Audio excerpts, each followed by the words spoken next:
All right. Good afternoon, everyone. Welcome to our Lunch and Learn. I'm Jillian Graber, Executive Director of Protect PT. And today we have Matt Mehalik here with the Breathe Project. Thanks for joining us today, Matt. Hi there. And just a little bit about Matt. He's the executive director of the Breathe Project and its communication platform, the Breathe Project, beginning in September 2016. And so from 2007 to 2016, he served as a program director for Sustainable Pittsburgh, where he created Pittsburgh's Sustainable Business Network, Champions for Sustainability, and its performance programs and networks. Matt has also been teaching sustainability and environmental policy at Heinz College, Carnegie Mellon University since 2008. And he's a published author as well, published multiple peer-reviewed articles in sustainability, design, and education. And so thank you, Matt, for joining us today.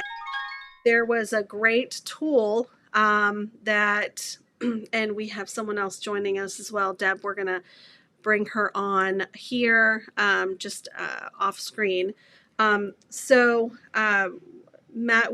this is a tool that we used in a project we were just working on not too long ago, and when you showed this to me, I thought it would be a great idea for us to share some of this tool with other folks to help in their organizing. So we're going to go over this tool today, which is called EJ Screen, and this is with the Environmental Protection Agency.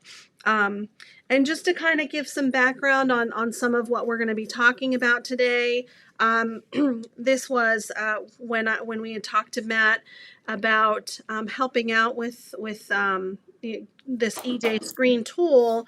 We were looking at this particular well pad that is located in a pretty densely populated area, and we wanted to know how we can calculate the people that are living in this area, who's living in this area, how we can get more information about that in order to inform the work that we're doing.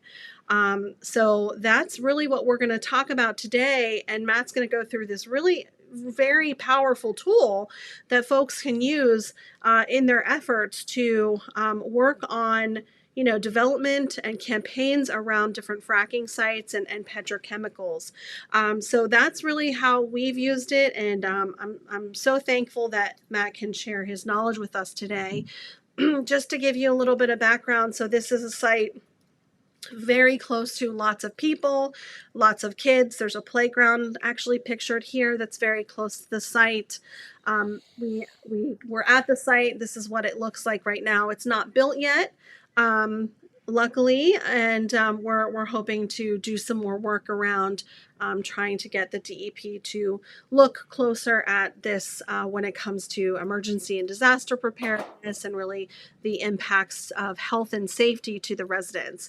This is one of the schools that's within a mile radius of the site. And so these are all things that we wanted to think about when looking at using this tool. So I'm going to go ahead and close my screen here and let Matt kind of walk us through this tool and how we use it, and we'll take some questions from the audience when they pop up. So they'll be up here in the top screen. And all right, so take it away, Matt. Thank you, Jillian. Thank you all who've tuned in. Thanks to Protect PT for hosting this. This is a tool that has been very helpful for us at the Breathe Project when we do public comment. I just want to say that I'm not an official EPA person. I haven't gotten EPA training on this. I'm just sharing with you how I've come to learn this tool through my own bootstrapping techniques. But so thanks for being patient with the more informal nature of what I'm sharing. But I'm hoping that people actually will get something out of this and can use this. And of course, I'm always happy to follow up with people afterwards if there's more that help that what people would want than what we're sharing today. And I encourage people to follow along today. Like, this is something you can be playing around with this tool while I'm talking people through it. So please feel free to do that. And so what I'm going to do is I'm going to start this. So I've gone to a site that is the EPA's EJ Screen tool. So it's www.epa.gov/EJ-Screen. And if you go there, it takes you to this page. And this page has all sorts of information about EJ Screen. We'll look at some of that in a few minutes, but I think it's better to actually dive in and start seeing the tool. So where this box is here, where it says Launch the EJ Screen tool, Explore EPA's Environmental Justice Screening and Mapping tool. If you click on that, it will pop up a screen that takes you right to the tool. And so this is, popping up somewhere in our region. So there's Pittsburgh, and you can get a map. Just to, there's some things you can play around with. So where it says base map up here in the corner, if you want to do this as a satellite image, you can pick satellite imagery. If you want a hybrid of satellite and roads, you can do hybrid. The default is to the streets version. So we'll just leave it at that because that's what people will see getting started. And so there are a number of things that you can do with this tool. It actually gives you access to demographic information through the US Census and through the American Community Survey. And it also links to several environmental indicators, and we'll take a look at those in a few minutes. And so it's very helpful for being able to combine that information. All of this starts with picking a site to begin doing the exploration. So there are a couple of ways to do that. So up here in the upper left, there's select location. So one, you can if you know the geography, you can do it that one, or you can select a location. So the way I normally work at this is if you know so for a well site, that is a very specific place, and you can get the latitude and longitude of that. And so I just happen to know what it is for the Draculic well, which is these coordinates here, 40.38 and so on, in latitude, and minus 79.73, so on, longitude. So if you enter that in with this selected as a particular lat long, then you pick go, and it will identify it here on the map. So this little crosshairs is here, and you get this little box that's up here, and we can name this Draculic well site. And you can decide how much of a range around that point that you want to get statistics for. So you can define the radius, the radial distance around that. So it defaults to 1 mile. I know, for example, for the public comment purposes, that we were looking at a half-mile radius as far as an evacuation zone. So, and then we were looking up to 2 miles distance as well too to see what the impact is. So why don't we just start with the 2 mile radius to get started. So I pick 2 miles, and then you pick add to map, and then it will pop up that circle that's within 2 miles of that site. And so once you have this defined, then you can start exploring it. You can start looking at what data is available to that. Now, before we get into that, I just want to go back for a second and illustrate there's another way you can go about doing this. You can add more than one location on this map. So I'm going to go back to select location again, and then I'm going to go report on known geography. So if I pick on that, you can see that it can be set for a census block group, a census tract, or an entire city or an entire county. If you set it to the city level, you can actually go over and click on a particular municipality. So I've clicked on Trafford, and it should be adding that here. Let's see if I can get it to add that. Of course, it won't do it now, but I want it to.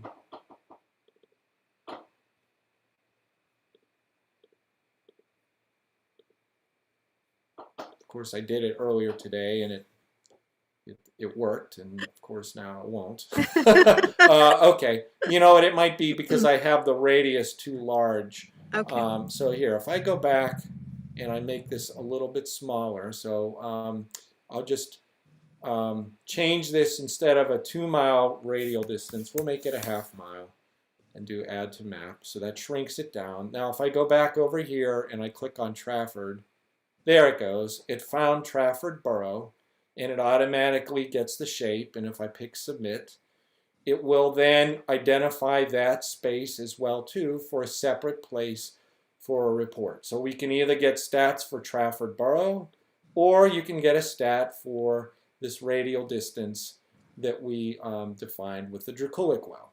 So why don't we do it with a half-mile radial? And if I want to expand it now, I'm sure it will let me. So we'll make it 2 miles, and there. Okay, so you know, the 2-mile distance encompasses most of Trafford, but not all of it. So this gives you options for how you slice and dice the information. Maybe we'll just take it down to a half-mile. That way we can sort of see what the differences are here. Okay, so we've got a half-mile distance around where the well site is. And what you can do is, the first thing is, you can look at the stats. So if you pick this third item, get the 2014 to 2018 American Community Survey report, it will generate statistics and pop up in another screen what is from the 2014 to 2018 American Community Survey. And this will tell you, you know, there's a user specified point center at those coordinates with a half-mile radius, and we've given it the name Dracolic Well Site. And this tells you what the total population is for that half-mile distance, and it breaks it down. How many people of color are there, the percentage of people of color that are in there, how many households, and all this other sort of demographic information that could be very useful. So, you know, these are the actual data and the percentages that you can get from there. So this gives you the ability, and it's got some measures like educational attainment, years ability to speak English, linguistically isolated households, occupied housing units and tenure, and so on. So all of this can be very useful as a report. So let's go back. So that was the American Community Survey. You can do the same for the census. This is 2010 census data. So I just want to state an aside here is that under the Biden administration, one of the things that was announced earlier this year was the updating of the data that goes into the EJ Screen tool. So they will be updating it to the latest census as well as the latest American Community Survey. So these numbers will get updated you know, in the near future. But again, this gives good demographic information from the census. And then there's also CDC reports. So the CDC report, when you click on it, these reports are done by county. So the area that we're working in spans both Allegheny County and Westmoreland County. So which one is of more interest to you, Westmoreland or Allegheny? I would say Westmoreland. Okay, so if we click on Westmoreland, it's going to generate this report, and it gives you some very high-level facts about Westmoreland County. So there's a map. It tells you what the total population is, household income, residents who live below the poverty line, age, ethnicity, race. Then there's some health stats, percentage with asthma. And you can compare this county with the national and the state level. Ground level ozone, so how many days there of exposure. So Westmoreland County residents were exposed on healthy levels of ozone for 5 days in 2016. And then particulate matter. So this is the average concentration, 10.6 micrograms for Westmoreland County. The annual standard is 12, so it is below that, but that's still a fairly high level. And then, percent smoking, extreme heat exposure, heart attacks and deaths, access to parks, proximity to highways. So there's lots of data that's available from that CDC site. So you can use any of that in your advocacy. But that's not really what the most powerful statistics are just yet. The most powerful ones come from looking at the actual EJ screen data where it combines these things. So if we go to Explore Reports, then you start seeing all of the indicators that are factored into EJ screen. So PM 2.5, native cancer risk, lead paint exposure, hazardous waste proximity, ozone exposure, National Air Toxics Assessment, Respiratory Hazard Index, proximity to Superfund, wastewater discharge, diesel particulate matter exposure, proximity to traffic, and then RMP proximity is I'm not exactly sure what RMP proximity is, to be perfectly honest with you. But in any event, so you can see there are these check boxes, and the blue charts, these are not percentages but percentiles. So this shows you, so for PM 2.5, it's saying that in this half-mile radius, the 900 or so people that are in this half-mile radius of the Dracoulic well, that the air quality is worse than 93% of everyone in the United States. Okay, and so ozone, it has worse ozone than 74% of people in the country. Wow. Native cancer risk, you're in the 80th to 90th percentile, meaning 80 to 90% of the country has lower native cancer risk in this, and so on and so forth. You can also compare these stats. You can add other bars to it. So if you want to look at what those ranks are with the state, the air is worse than 98% of Pennsylvanians now. The ozone is worse than 88% of Pennsylvanians. So what this just tells you is that there are places in the U.S. that has worse air than Pennsylvania. And then regional percentile, this is EPA Region 3. We're in Region 3, which includes Pennsylvania and New Jersey. And this is showing that, if you do that area, that the air in in this half-mile radius around the Dracoulic well is worse than 99% of all people in the region of EPA Region 3. So those are what those main things are. So it's important to understand that these are percentiles, not percentages. Okay. Now, if you want percentages, there are ways that you can get them. If you just scroll down on this same screen, you can see at the bottom of this screen, there's this button that says Get Data Table. So if you click on that, and I guess I'm going to have to shift screen now so that I can show you this data table. So let me do that. Stop sharing and then share screen. And then I pick that data table. So the data table comes up separate. Yeah, there it is. You can see it now. Let me see. Can you see the data table? I can, but it's spaced. Give me 1 second to. It's just on top of the other. Yeah. Okay. Let me try to get us together here again. Take off the picture in picture, and then add this. Oh, it's still doing it.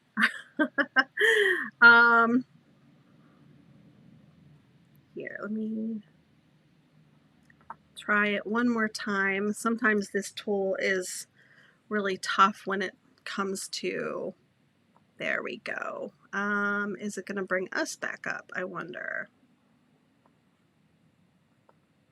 There we go. Thanks. There. So Yeah, thank you.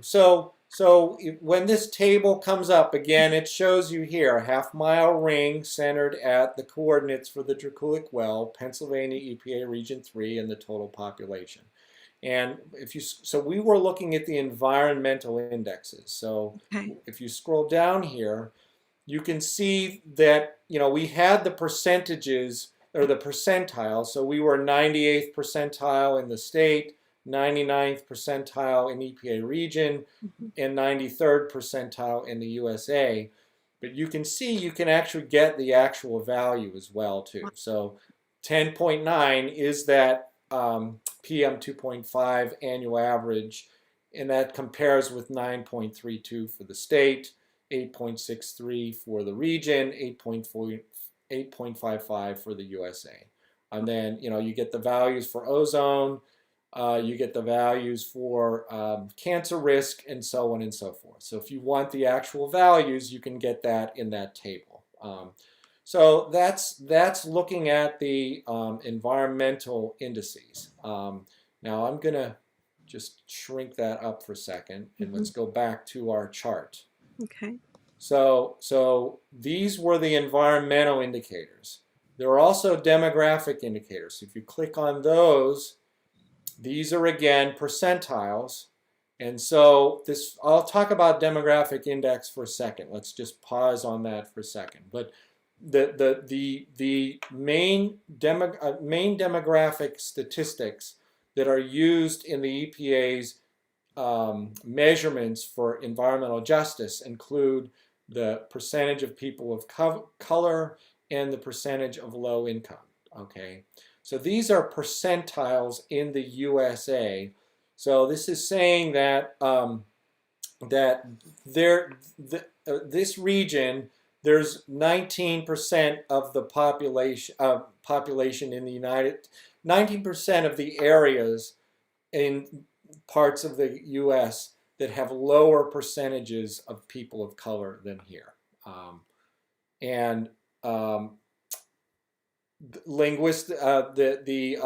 Poverty, below income, it's 13% of it's in the 13th percentile for low income in the United States, meaning much more of the U.S. A much smaller portion of the U.S.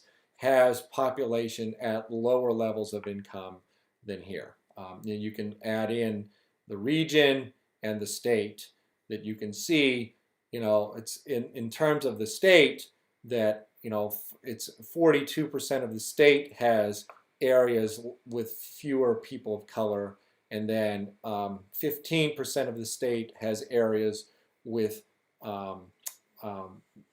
more levels of low income. And then this demographic index, this is where things start getting a little more complicated. This is a combination of the percentage people of color and the poverty metric. It's the midpoint of those percentiles, but it's weighted by population as well. So there's a mathematical calculation that gets you to these demographic indices. And then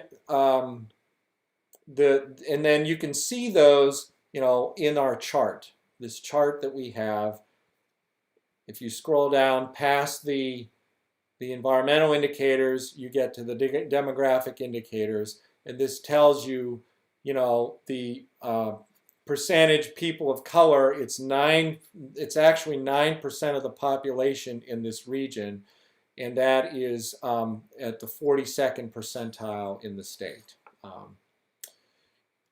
Low income, 10% of the people in this half-mile radius are low income, and that puts it at the 15th percentile in the state for low income. And then the last item is looking at the actual environmental justice indices. So the EJ indices are a combination of the environmental and the demographic index in combination to get the EJ indicators. And these are all reported as percentiles. So if you look at PM 2.5, and so this is population adjusted and adjusted by demographic index. And this is saying that 18% of the country is at a lower environmental justice index than here, which means the higher this number, the more people who are that this area is worse than other parts of the country. So these numbers are not particularly high, and it has a lot to do with the fact that it's not a very big radial area, and the demographic index itself is fairly low because it does not have high levels of poverty or African American percentage, people of color percentage in the statistics. Now, if you factor in, where it is in the region or the state, it does score a little bit higher. It's at the 33rd percentile for the Environmental Justice Index for PM 2.5.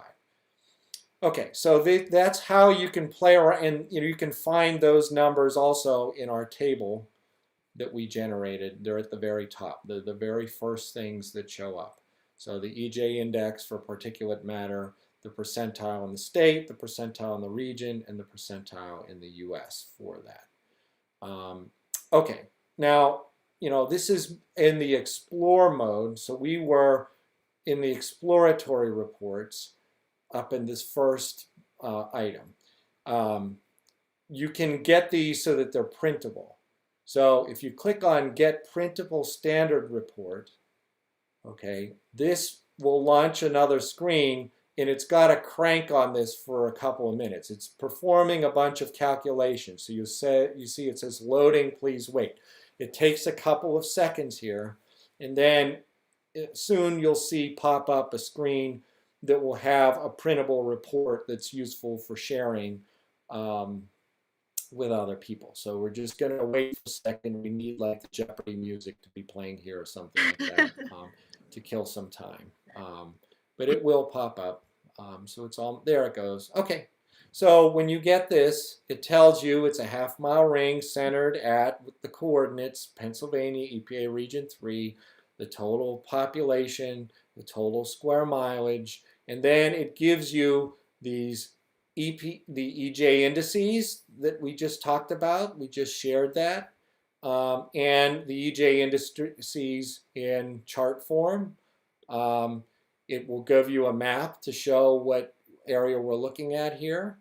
And then it will also give you the environmental indicators. So it's got the actual value and then the percentile for the state, percentile for the region, the percentile for the US, for all of those environmental indicators, as well as the demographic indicators for that. But the keys to remember is that, so for example, the people of color population here, this is saying it's 9% of people of color in this region, and that puts it at the 42nd percentile in the state, meaning 42% of the state has fewer numbers of people of color than our region that we have identified here.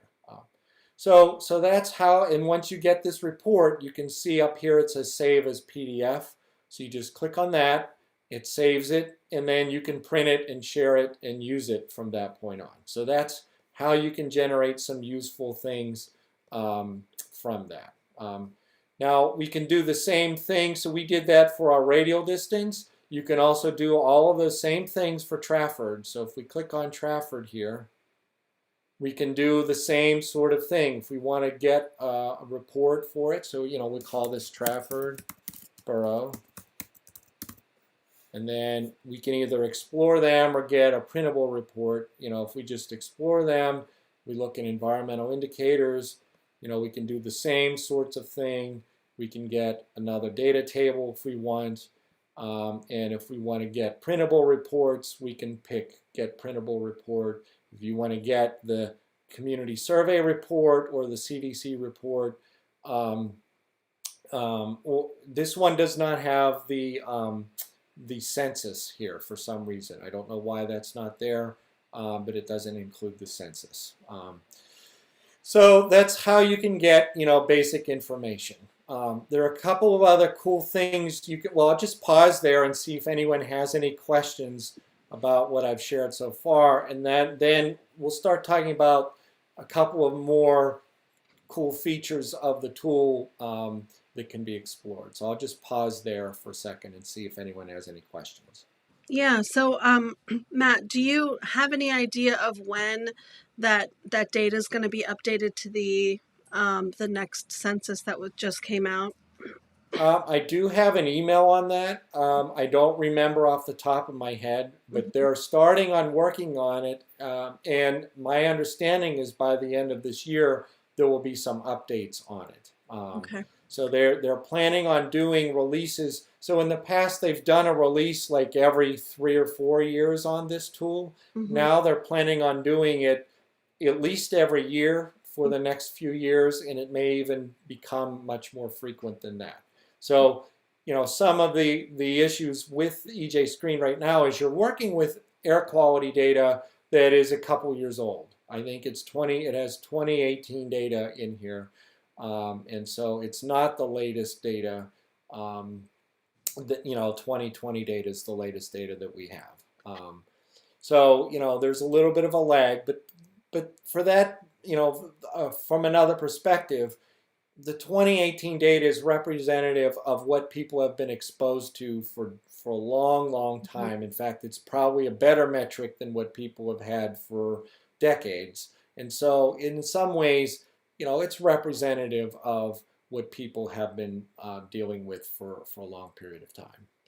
And so where does that EPA data come from? Is that from reports that the EPA gathers, or is that from monitoring? Like, where does that data come Well, yeah. So so you can get specific answers to that if you go back to this main page, and then there are all these different places to go for answers like that. We'll come to that in a few seconds. But just to say this briefly, if you go to environmental indicators, it breaks it down. It tells you exactly what it is. So the air data, it comes from the EPA's National Air Toxics Assessment, and that data year is 2014. The NADA Respiratory Hazard Index, same source, same way with the diesel. The particulate matter PM 2.5 levels, that's the EPA Office of Air and Radiation. That data is from 2017. Okay. Same way with ozone, 2017. And so, it will tell you where the data is coming from. Oh, so this RMP, what I didn't know was before, this is proximity to risk management plan sites. So these are sites that are toxic, where there were chemical accidents and so on and so forth, for potential risk. And so this is proximity to those sites. That might be something that's more useful for us with the expansion of fracking, that this may become a more potentially useful stat for us. And I think that, depending on the different sites too, I mean, if you're talking about a different type of an infrastructure like a landfill or something like that, you might have, different information you want to gather from that.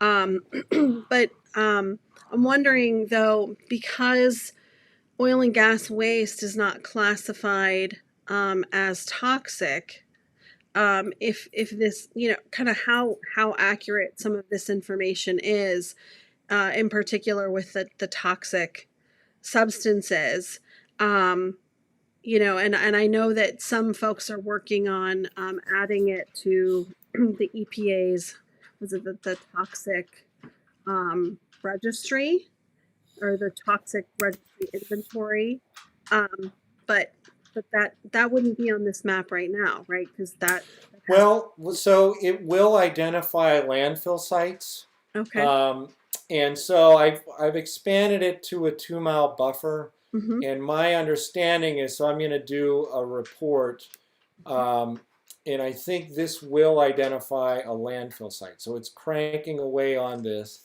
And I remember seeing from the time when I generated the 2 mile radius report for you all that it actually did find a landfill. I don't know if it's the Monroeville landfill or not. So let's just give it a second to crank away, and it should tell us, um, and identify sites where there are potential places where dumping happens. And it will also identify hazardous waste locations as well too. Okay, so there it's generated that, and then okay, so here is sites reporting to EPA.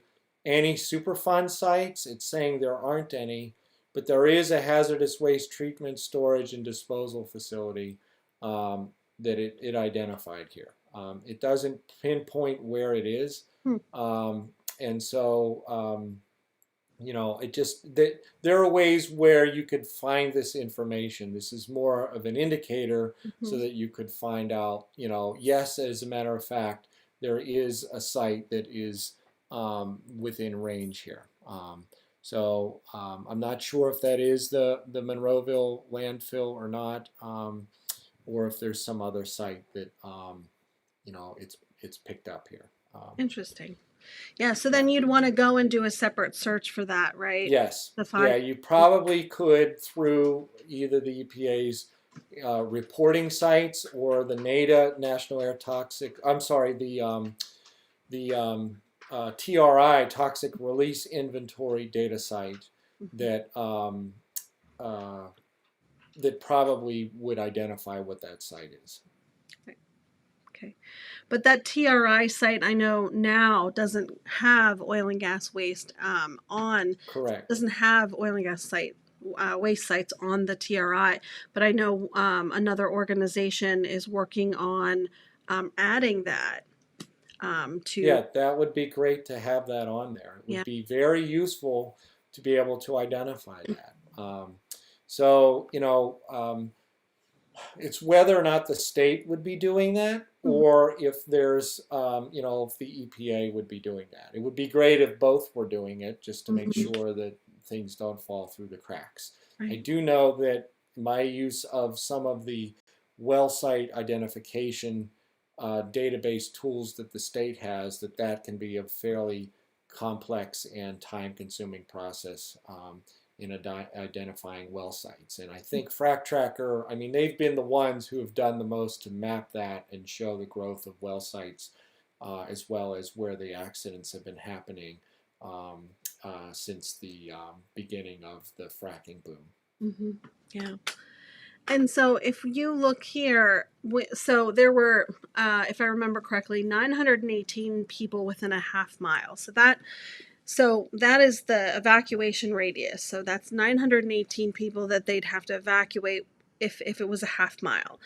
Correct. But we know that a lot of times with these oil and gas incidents, they're evacuating a mile. So how many people within that mile? Did we get that number yet? Well, we can get that. So why don't we just figure that out? So we just come back here, and instead of using a 1 or 2.0, we just do 1.0. Okay. And then if we want to figure out that number, Mhm. you can, if you want a printable report, we could get that, or you can just explore it, here and say get data table. This is a little bit faster way to get at that. And this will tell us that a 1 mile ring centered at the Draculic Well has a population of 2,823 people. Wow. Okay. And if we wanted to get more detailed information about who those people are, we can go to one of those surveys. So we can go back to, sorry, I'm going to move that here, click on this, and go to the American Community Survey, because that has more recent data up through 2018. And then this tells us, of the 2,800 in a 2-mile radius, 1,100 people are, that's the population density. 266 are people of color, or 9% of the population. Interesting. Yeah, so you can get more specific information. This is the household income breakdown Mm-hmm. of that, and how much is owner occupied versus renter occupied, Mm-hmm. unemployment, and so on. So there's all of those things are at your fingertips to explore that data. Yeah. Wow. Um, and one of the things that we've been saying about this particular well site is that there are so many people that they, if they have to evacuate the site, they're talking about a huge number of people. 2,823 is the number that we just pulled up, which is why, we think that this tool is really important, because if you look at a site, let's take, for instance, Washington County, where it's much more rural. You're going, you could have a much different type of demographic than you do here. Correct. And that's not to say that those people are going to be harmed any differently. People are going to That's be harmed correct. the same. It's just the amount of people there That is correct. is different, right? Yeah, and you can see on the map itself, the radius, the 1-mile radius cuts right in through the heart of Level Green Mm-hmm. and through the heart of Trafford. So these are communities, if we wanted to see what that looks like, we can add imagery to it, and you can see housing there, and then we can zoom in.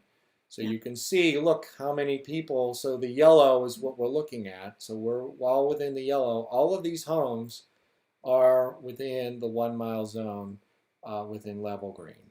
Yeah. And then on the other side, all of these homes in Blackburn and then a portion of Trafford are also in the 1-mile radius of this. Yeah. This is a lot that's very useful to share with people. Mm-hmm. You can do screenshots of this. Oh, by the way, I want to say something so we've been working for a while. If Mm-hmm. you want to save all of this, you can pick save session, Wow. and then you give it a name and then pick save, and you can either you can save it to a file, or you can save it to the EPA site, and it will preserve it. It's a way where if you want to come back to this, you can always, save it for later. Wow. And then one other thing I just wanted to share. This is kind of the last. Well, there are two things. One is there are these measurement tools where if you don't know the location of something, the lat long, if you pick measure and pick this lat long tool, you can go over to any spot and it will tell you the lat long. If you click on it, it will save it, and then you can pick another point and save that one. So it will, it's where you can identify that. And if you want to know the distance between points, you can pick this measurement tool, and let's just say we want to know the distance between the heart of Trafford and the heart of Level Green. You can do that, and it shows you it's 2.6 miles for that. So anyhow, and then the last thing I wanted to share was if you do add to maps, you can do side-by-side maps, and this will allow you to do a split screen. Wow. Where you can put on one side. So we'll zoom down so we can see right where we are here, right where Trafford is, and then on this one you can decide, okay, well, I want to display the environmental indicator PM 2.5 and update the map there. And on this one, maybe I want to display the income poverty statistic by quantile, and then update the map there, so that you can, and then you can see, well, this whole the maybe this PM stat isn't as helpful because you can see that everybody, it's a big blob that's, greater than the whole region. But Hmm. there may be some other stats that are more useful to display side by side. So maybe it's native cancer risk. Let's see what that looks like. Yeah, so you can see there the native cancer risk is different in the legends over here. If you want to see, the orange is the 90 to 95th percentile. The gray is the 70 to 80th percentile. The yellow is 80 to 90th percentile. And then you can see how that maps on with, income level. So it's a way, if you're interested in looking at juxtaposing these different features, you can very easily do that. So anyhow, there's a lot that's powerful that can be done with this. Yeah, that's crazy. Yeah, and when we were first looking at this, it's just I think a matter of trying to figure out where all these tools are. Um, Right. because the first time we had looked at this to try to get the information that you that you were able to generate for us, we did not know how to get this radius, and we didn't know how to select the different communities. Um, Right. so I think so we were trying to like draw. Oh, right. So that's where, right. So what happens here is you can draw these files, right? Yeah. So this is or you click on it and it's just going to give you census maps. Hmm. So it doesn't tell you to drop in a lat long, Hmm. and then, there's no intuitive way to know that you can enter a lat long and then it will tell you can specify a radius later. Hmm. So that's what's non-intuitive about that. It doesn't tell you a radius here. You enter the lat long first, and then once this pops up, it allows you to specify a radial distance. So that's why, look, the EPA tools, they're not designed to be as easy as your phone to use. You do have to kind of play around a little bit. But that's helpful because not only does this particular the mile radius around this site, not only does it span two different, very different communities, Penn Township being, which is where Level Green is, being a more affluent community. It's in Westmoreland County and it's primarily white. We also have Trafford, which is a lower income community.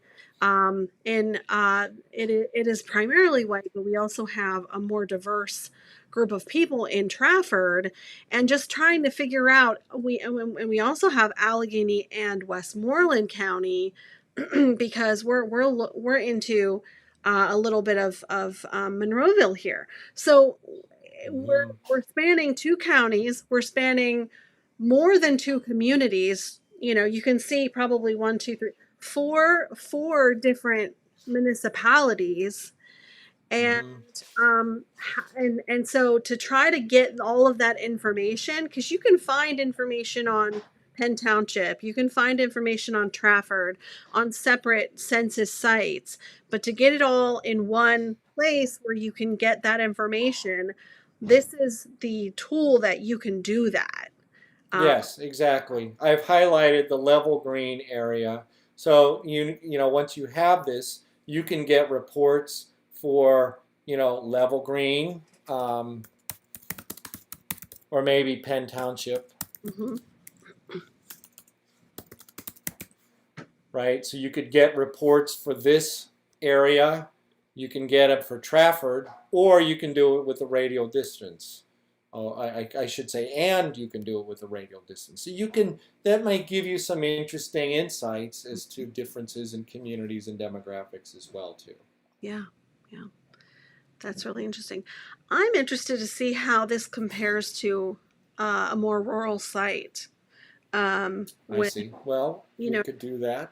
So if you like, where would you want to do this in Washington County Yeah, somewhere? so let's say Washington County. I know near, well, let's say near Fort Cherry High School. I know school district, and actually, there's a lot of different places in Washington County that are just Do you know which Super rural. municipality Fort Cherry High School is in? Um, it looks like McDonald. McDonald. The Okay, let's see McDonald. if I can I find think I McDonald on here. saw that. Really, if you look at a map of Washington County, if you look at the Google Earth map, I'm trying to look here to see if we can find, um, on the Google Earth map, you can see a lot of oil and gas infrastructure in Washington County. It's pretty startling. Let me see. I could give you the coordinates if that's Well, that's helpful. perfect. Yeah, so that's, I actually will oftentimes find the coordinates on Google. Mm-hmm. And then once I have the coordinates, I'll enter them in. So if you tell me what they are, latitude and longitude, that would be great. So I have 40.354 Okay. 497 minus 80.280.448.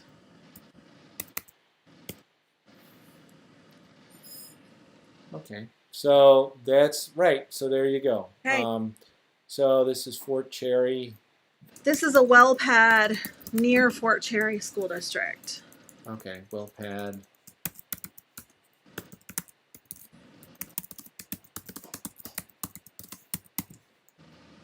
Okay, and do you want to look at a 1 mile radius? So we'll do 1 mile radius. Then we can zoom in. And here, let's just remove that to see if we can see where that high school is. Yeah, so the high school is, Fort Cherry, is it this? I yeah, bet it's right this. there. Yeah, Mm-hmm. yeah. Yep. Okay, so you can see, if we wanted to see how far that away that was, then we just do that measure. We Nice. can go with our measurement tool and go from here to here.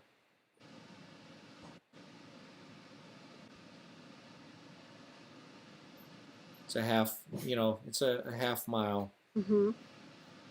So, and then if we wanted to do a report for that, then we just click on this. And then if we want to look at 1 mile, then we can do Explore Reports. This will tell you that there is 731 people there. So that's a 1 mile ring as opposed to what was over here, this Draculic one. So that was the 2,800. 2 mile radius. I may have gotten rid of the. It was, I believe it was 2,823 people in a mile. Okay. Yeah. Yeah. Okay. Yeah. 2,823. Yeah. So okay. And then, whoops. What about a half mile? I may have just removed our. No. Uh-oh. I may have clicked on that accidentally. That's all right. Although I thought we were in the same screen here, but okay. Well, we're gonna have to do it again. That's okay. That'll be more, No, here it is. Oh no, this is. that's still the Draculic one. Yeah. Okay. All right.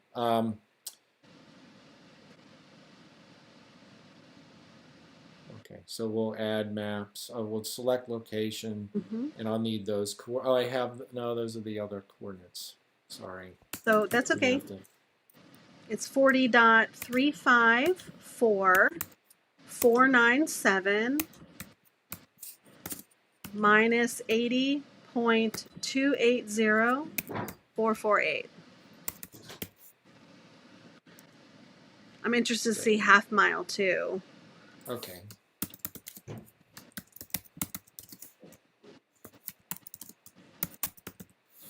You want to see a half mile? Mm-hmm.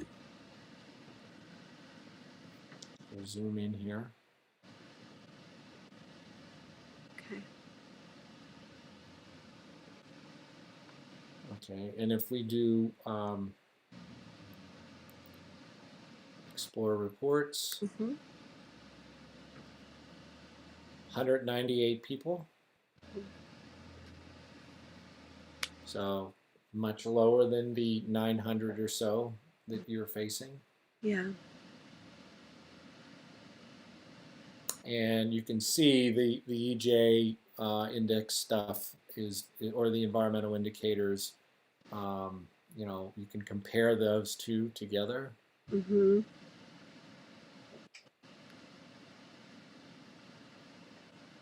If you wanted to do a split screen, I bet I'm not sure, so I haven't tried to compare two different geographies in split screen. I'm not sure it would allow us to do that. That may be beyond what we're able to do here. Let's see. Side-by-side maps. Well, you could probably create a layer and then, yeah, it's not going to let us do it that way. We probably need to build different layers and do the comparison there. With Which, the Explore reports, are you able to like download that into an Excel or a spreadsheet kind of file? Do you know? that's a good question. I don't think that it's set up to do that. You know, what you can do the is get data table, Mm-hmm. and so once it generates that, Guess you could select the data and then copy and paste it. yeah, you can. Well, here, this looks like this is a download op. Yeah, so it will allow you to download it. Oh, okay. There's this little icon here, Yeah. and then you know if I download it, I can go to my download. Um, and it's a comma delimited file. Okay. Here I can share my screen. Let me go back and switch my screen. This may screw everything up though.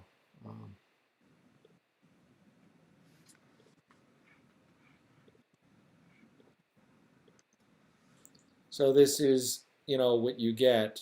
You know, this is that site 40 and 80. This is the near Fort Cherry site. Mm-hmm. And it tells you what the total population is, 198. Then you have all the data here in an Excel file. Wow. That's amazing. So then you could do a comparison like this. You could take that Yep. Excel information and do a comparison and do your own chart. You know, like Yes. do your own chart side by side where you're looking at the information from one place to the other. Exactly. Okay. Exactly. Yeah. And So you can see there's a lot that's here. It's not perfect, but think of how, it really helps make arguments when giving public comment.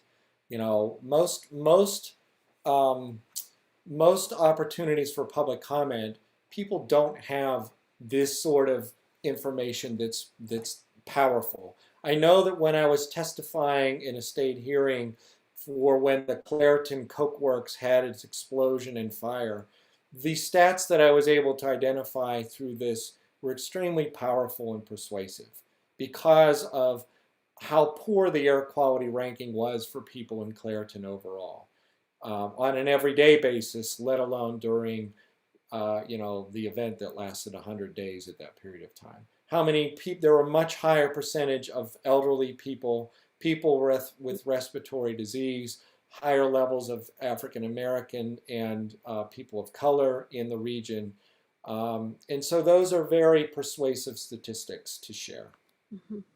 Yeah, I think for if there's any comment coming up that folks are, you know, trying to gather information for, this is certainly not only is it credible information because it's based off of, you know, census statistics and the data directly from the state and well in the federal agencies. It's Really, federal agency, yeah. yeah. So we're getting I would say the most reliable data that's available, and to be able to put together a report like that, I think it just adds a lot of credibility to the conversation and building those narratives around why these things are not a great location for, specific types of infrastructure, like well pads, like, the cracker plant, like Clarendon Coke Works, and some of the other, really heavily industrial polluting facilities that we see across the region.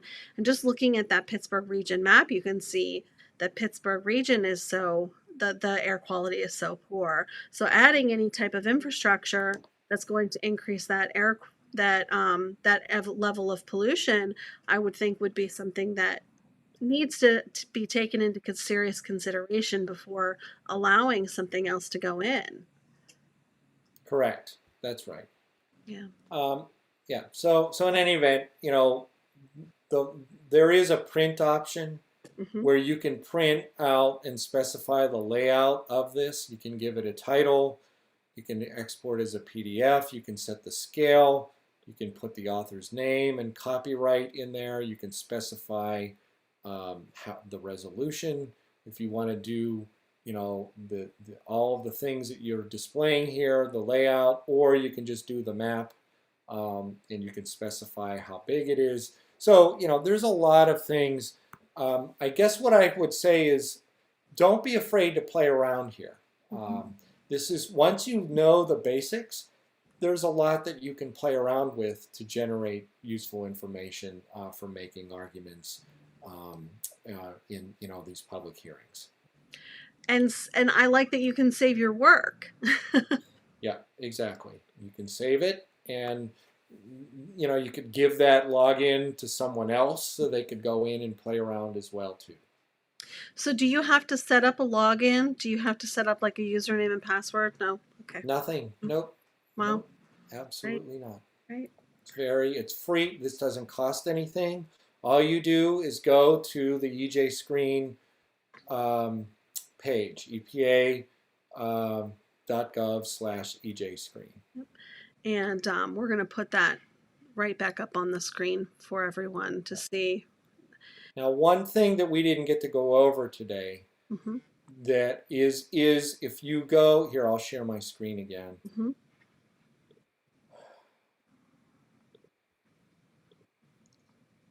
So this is on the EJ Screen page. This is where we launched the tool, and if you scroll down,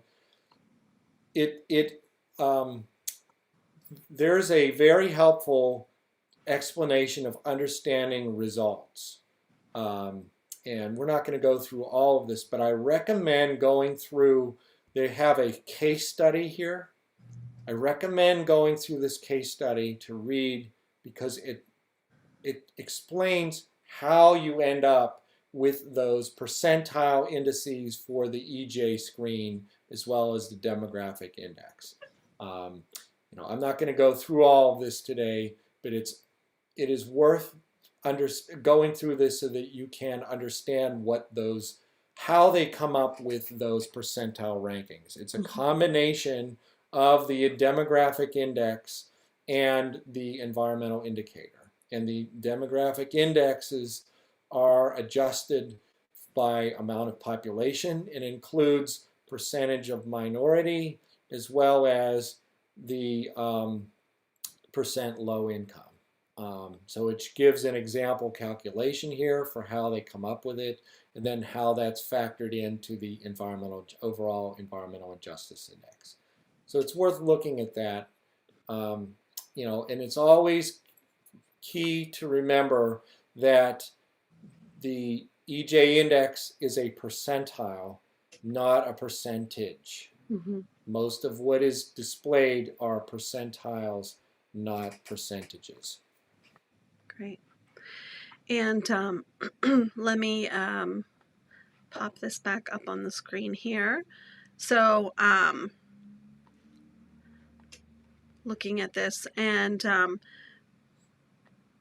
so again, this is the site that we were looking at, the Draculic Well site, and this tells us some of the information about the people that are within that half-mile evacuation radius, kids in schools, and And yeah, so I hope that everyone found the explanation of this tool really helpful. This is going to be posted on YouTube so people can go back and look at it and reference it when they're doing their own assessment or their own public comment. And then, of course, if you have questions, Matt, where's the best place for people to reach you with questions? Yeah, you can reach me at my email address, which is mmehalik@breatheproject.org. Great, great. And Matt's last name is spelled right there, so you can see that. And we want to thank Matt for joining us today to go over this really important tool. I know it's been a big help for us in the work that we've been doing, and I think a lot of people will have a need to have a better understanding of this tool, so they can organize around, around the different issues and make sure that they're giving accurate information. Because I think it's important with, when you're talking about, some type of petrochemical infrastructure or a fracking well site, we try to just give as much factual information as possible, and this really helps in that effort, and it's a really powerful tool. And we put your email address up here for folks. And yeah, if you have questions in the meantime, you can ask Matt. And we'd also encourage you to go to our Lunch and Learn survey. We are actually scheduling out our Lunch and Learns till next year. So if you found this Lunch and Learn and many of our other Lunch and Learns helpful, we'd like to know what you think about it. And we'd also like to know, are there other tools or other things, other discussion points that you'd like us to focus on? And you can take that survey, and so we can learn more about what you want to learn about. So, and with that, thank you so much, Matt, for joining us today, and have a great afternoon. Thank you, Jillian. Thank you all. Have a good day. Thanks for inviting me.